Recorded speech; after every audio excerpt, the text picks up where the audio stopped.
हाँ भाई, करें शुरू। चले। ये प्लास्टिक की वो शक्ल है जिसे आप सबसे ज्यादा जानते हैं। हम प्लास्टिक के इस्तेमाल के आदी हो चुके हैं। प्लास्टिक की बोतलों की अक्सरियत का खात्मा लैंडफिल्स या फिर समुद्र में होता है, जहाँ इन्हें पूरी तौर पर डिकम्पोज होने में 450 साल लगते हैं। साइंसदानों ने एक नया सुपर एंजाइम तश्कील दिया है जो कि प्लास्टिक को डिकम्पोज कर सकता है। ये रिसाइकलिंग के अमल में एक इनकलाब हो सकता है। मादे क्योंकि इस्तिलाहात के साथ आते हैं, इसलिए प्लास्टिक पॉलीइथाइलिन, ट्राइफेथाइलेट या फिर पेट से बना होता है। पेट रिसाइक्लेबल है। पेट आइडियल है कार्बोहाइड्रेटेड ड्रिंक्स और बेवरेजेस के लिए। इनमें सबसे ज़्यादा फ़ायदा क्या है? सबसे ज़्यादा फ़ायदा ये है कि पेट फटता नहीं है दबाव से। पेट दबाव से फटता नहीं है। पेट को जब पिघलाया जाता है तो मुख्तलिफ किस्म के पेट्स को पिघलाने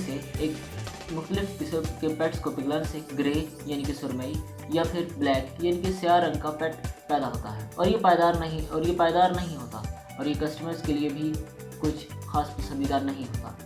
इसके मुकाबले में नए पेट को इस्तेमाल करना यानी कि नए प्लास्टिक को इस्तेमाल करना सस्ता पड़ता है, क्योंकि पुराना प्लास्टिक रिसाइकिल होने के बाद महंगा हो जाता है। नए पेट को इस्तेमाल करना इस वजह से सस्ता होता है। साइंसदान पेट के जुज़ों के हिस्सों को तोड़ने के तरीकों की तलाश में है। कुदरती तौर पर प्लास्टिक हमारे माहौल के लिए एक बहुत बड़ा मसला है। हमें यकीनन इसका मुतबादिल तलाश करना होगा। कुदरती तौर पर एक बैक्टीरिया है जो पेट को खा सकता है। 2016 में जापान में एक लैंडफिल साइट्स पर ये बैक्टीरिया दरियाफ्त हुआ जो कि पेट को 6 हफ्तों में खा सकता है, और जबकि बोतलों में मुख्तलिफ किस्म की चीज़ों के होने की वजह से इसको खाने में मुश्किल होती है। साइंसदानों ने पेट की फितरत को तलाश कर लिया है जहाँ से ये शुरू होता है, और ये एक अच्छी शुरुआत हो सकती है। पेट को तोड़ने के लिए दूसरे एंजाइम जिसे मैटेज कहते हैं। मैटेज एक हालत है जिसकी तख्लीक मोनोट्रोहाइड्रोक्सी इथाइल ट्राइफेथाइलेट और मज़ीद इसे काट कर ट्राइफेथाइलिक एसिड और इथाइलिन ग्लाइकोल होता है। ये पेट के बिल्डिंग ब्लॉक्स होते हैं।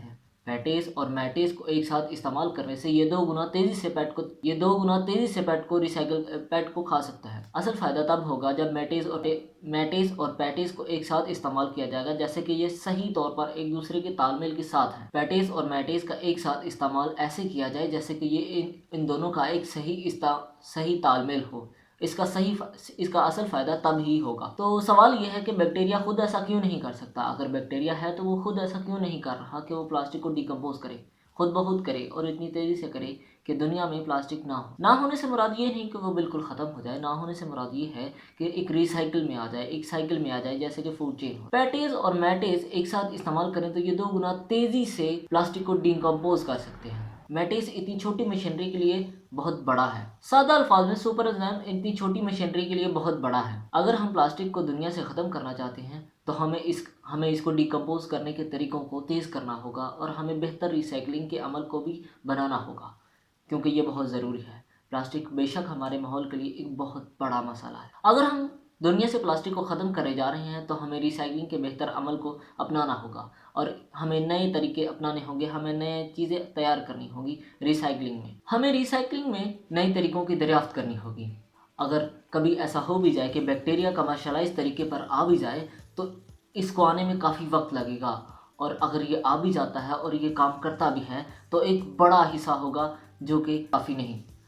अब थोड़ी सी दुनिया के बारे में बात करें कि दुनिया इस मसले पर क्या कर रही है। सबसे पहले हम दुनिया की सबसे बड़ी इकोनॉमी को लेते हैं। यूएसए में इस्तेमाल होने वाली बोतलों में से सिर्फ 30% को ही रिसाइकिल किया जाता है, और यह तादाद उन ममालिक में और भी कम है जो इसकी मुखालफत करते हैं। हैरत की बात है कि कोई इसकी मुखालफत भी कर सकता है, हालांकि ये दुनिया का बहुत बड़ा मसला है। प्लास्टिक को माहौल से दूर रखना होगा, और हमें रिसाइकलिंग की बेहतर आदत अपनानी होगी।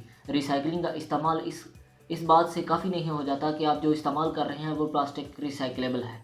हमें इस बात पर गौर करनी होगी। हमें सोचना होगा कि हम जो प्लास्टिक इस्तेमाल कर रहे हैं वो रिसाइकलेबल है, ये काफ़ी नहीं। बेहतर है कि हम अच्छी रिसाइकलिंग की आदत को अपनाएं।